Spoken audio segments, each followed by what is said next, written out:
Skal vi ro en liten tur nå når det er så fint utpå? Ja. Ja da. Blir det kjekt da? Å, så fint. Langt. Der inne er naustet. Og så skal vi ro langt ut. Her så er det bestefaret kommet i siget. Se dette vakre stedet. Stille og rolig. Har du det bra nå, Reidar? Vi ser hvor vakkert det er. Skal vi fiske? Skal vi fiske en liten fisk eller en stor fisk? Stor. Ja, da prøver vi det.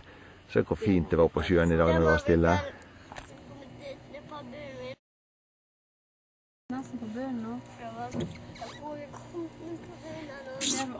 Oi, der var en nise. Du kommer bort til oss. Ja. Du må se. Jeg tror du kommer på kroken vår.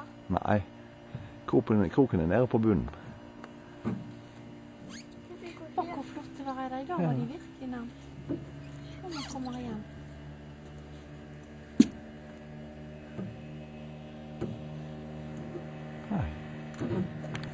Får du noe nappteig? Kommer det noe nå? Får du en nise på kroken, tro? Jeg tror... Er vi bare koser vi? Ja, det er gøy å kose her også. Å, det er så godt at det. Sant det er.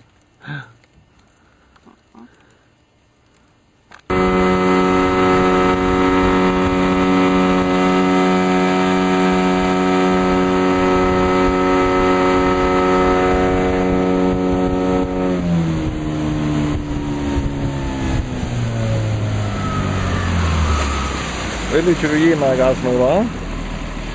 Pek? Vil du ikke gi meg gass? Var det nok fart nå? Ja. Ja.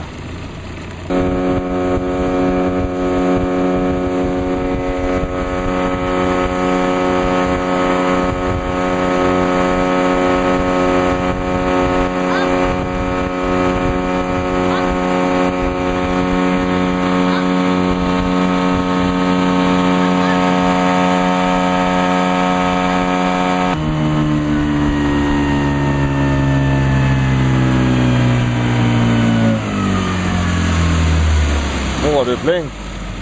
Kjørte du båten selv? Kjører du alene?